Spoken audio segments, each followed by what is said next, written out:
السلام علیکم ورحمۃ اللہ وبرکاتہ۔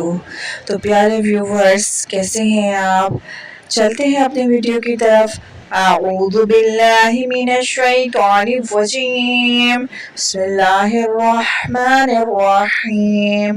آپ سب سے گزارش ہے کہ ایک مرتبہ درود پاک پڑھ لیجئے کہ اس کی رحمتیں اور برکتیں پوری ویڈیو سننے تک ہم پر نازل ہوتی رہیں گی۔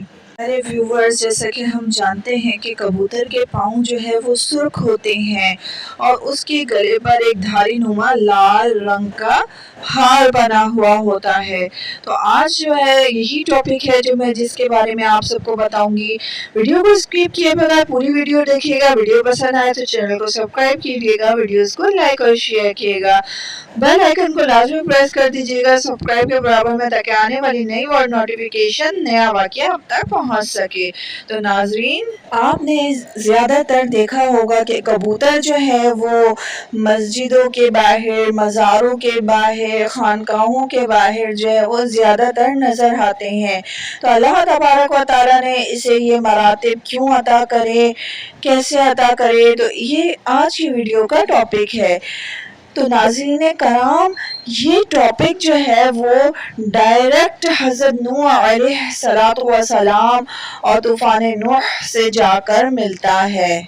تو ناظرین کرام، جب حضرت نوح علیہ السلام کی کشتی ٹھہری تو حضرت نوح علیہ السلام نے ارادہ فرمایا کہ روئے زمین کی جو ہے وہ خبر لی جائے۔ تو سب سے پہلے مرغی نے اپنے آپ کو پیش کیا کہ میں روئے زمین کی جو ہے وہ خبر لے کر آؤں گی۔ اس پر حضرت نوح علیہ السلام نے جو ہے وہ مرغی کو بازو سے پکڑ کر جو ہے وہ کہا کہ نہیں، تو جو ہے وہ زیادہ اونچی اڑان نہ اڑ سکے گی۔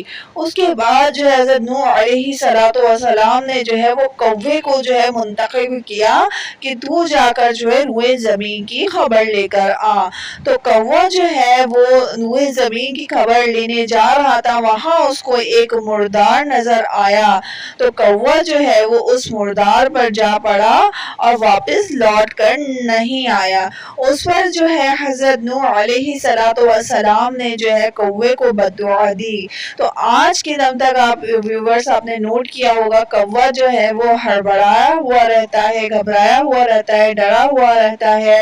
تو اس کا تعلق بھی جو ہے وہ طوفان نوح حضرت نوح علیہ السلام سے ہے۔ اس کے بعد حضرت نوح علیہ السلام نے کبوتر کو منتخب فرمایا کہ تو جا کر جو ہے روئے زمین کی خبر لے کر آ۔ تو کبوتر جب روئے زمین کی خبر لانے گیا تو وہ چونچ میں جو ہے ایک مطلب زمین پر نہ اترا اور کہیں سے کسی ملک سے جو ہے وہ اپنی چونچ میں زیتون کی ایک پتی لے کر آ گیا۔ اس پر جو ہے وہ حضرت نوح علیہ السلام نے جو ہے اس کبوتر سے فرمایا کہ تو زمین پر کیوں نہیں اترا اور جا کر جو ہے وہ روئے زمین کی خبر لے کر آ۔ کبوتر جو ہے وہ حرم کعبہ کی طرف گیا دوبارہ، یعنی اس نے اپنی اڑان اڑی اور حرم کعبہ کی طرف گیا۔ وہاں جا کے کیا دیکھتا ہے، مکہ حرم کعبہ میں جو ہے وہ پانی ختم ہو چکا ہے اور سرخ مٹی آ چکی ہے۔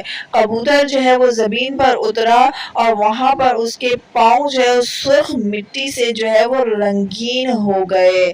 تو کبوتر جو ہے واپس حضرت نوح علیہ السلام کے پاس آیا اور آنے کے بعد جو ہے اس نے تمام بات جو ہے وہ حضرت نوح علیہ السلام کو بتا دی۔ کبوتر نے حضرت نوح علیہ السلام سے عرض کیا، یا نوح علیہ السلام، مجھے دعا دے دیجئے۔ اس پر جو حضرت نوح علیہ السلام نے اس کے سر پر دست شفقت پھیرا اور فرمایا، آپ علیہ السلام میرے گلے میں ایک خوبصورت طوق عطا فرما دیجئے اور میرے پاؤں میں ایک سرخ خضاب عطا فرما دیجئے اور مجھے زمین حرم میں سکونیت کا شرف عطا فرما دیجئے۔ حضرت نوح علیہ السلام نے کبوتر کے لیے دعا فرما دی کہ اس کے گلے میں جو ہے وہ سرخ ہار پڑا رہے، اس کے پاؤں جو ہے وہ سرخ جو ہے خضاب سے اللہ تبارک و تعالیٰ عطا فرما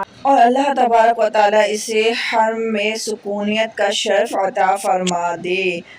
تو پیارے ویورز، اگر ویڈیو پسند آئی ہو تو چینل کو سبسکرائب کر دیں، ویڈیوز کو لائک اور شیئر